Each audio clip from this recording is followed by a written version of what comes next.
ناظرین، کیا آپ جانتے ہیں کہ غزوہ ہند کب اور کس کی قیادت میں لڑا جائے گا؟ کیا سلطان محمود غزنوی اور محمد بن قاسم کی فتوحات کو غزوہ ہند مان لینا درست ہے؟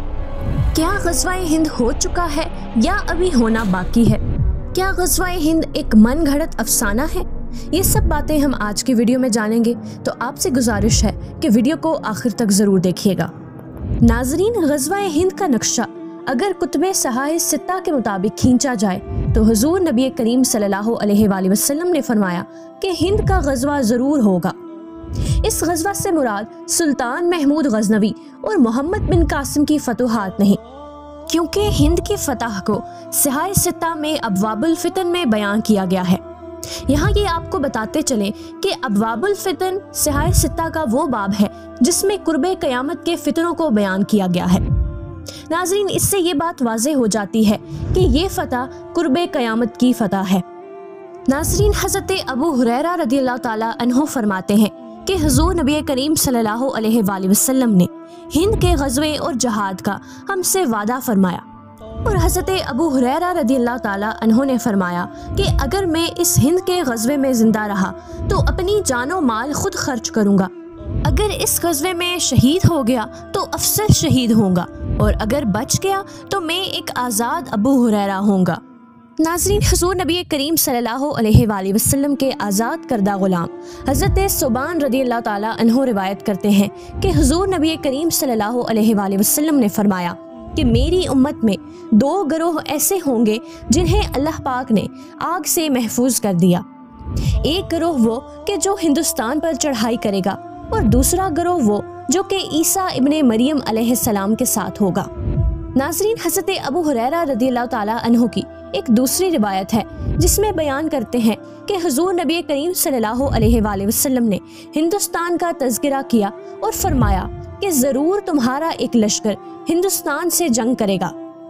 اللہ پاک ان مجاہدین کو فتح عطا فرمائے گا، حتیٰ کہ وہ مجاہدین ان بادشاہوں کو بیڑیوں میں جکڑ کر لائیں گے اور اللہ پاک ان کی مغفرت فرما دے گا۔ پھر جب وہ مسلمان واپس پلٹیں گے تو عیسیٰ ابن مریم علیہ السلام کو شام میں پائیں گے۔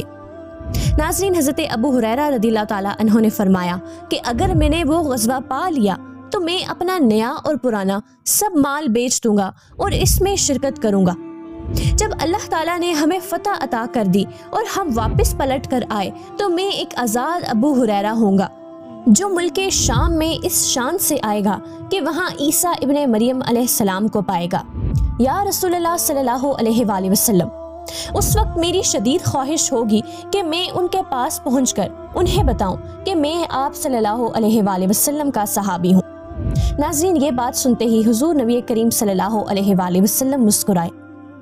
ناظرین، اب اس بات سے اندازہ لگایا جا سکتا ہے کہ یہ غزوہ ہند حضرت عیسیٰ علیہ السلام کے نزول اور قرب قیامت کے زمانے میں ہوگی، اور حضرت عیسیٰ علیہ السلام کے نزول سے پہلے حضرت امام مہدی علیہ السلام کے ظاہر ہونے پر امت کا اتفاق ہے۔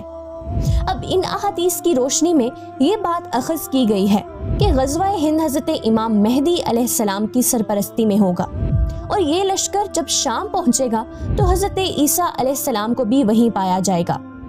اس سے یہ بھی ثابت ہوتا ہے کہ اس غزوے سے مراد سلطان محمود غزنوی اور محمد بن قاسم کی جنگیں نہیں۔ ناظرین، یہ لشکر ہندوستان کی مہم سے فتح یاب ہو کر تمام ظالم بادشاہوں کو زنجیروں میں جکڑ کر حضرت امام مہدی علیہ السلام کے سامنے پیش کرے گا، اور اللہ پاک ان کی مغفرت فرمائے گا۔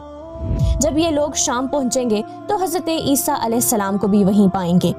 ناظرین، بعض لوگوں کا خیال ہے کہ غزوہ ہند کوئی من گھڑت افسانہ ہے، تو یہ بات غلط ہے۔ اس غزوے کے متعلق تمام تر احادیث مستند ترین کتب احادیث سے اخذ کی گئی ہیں۔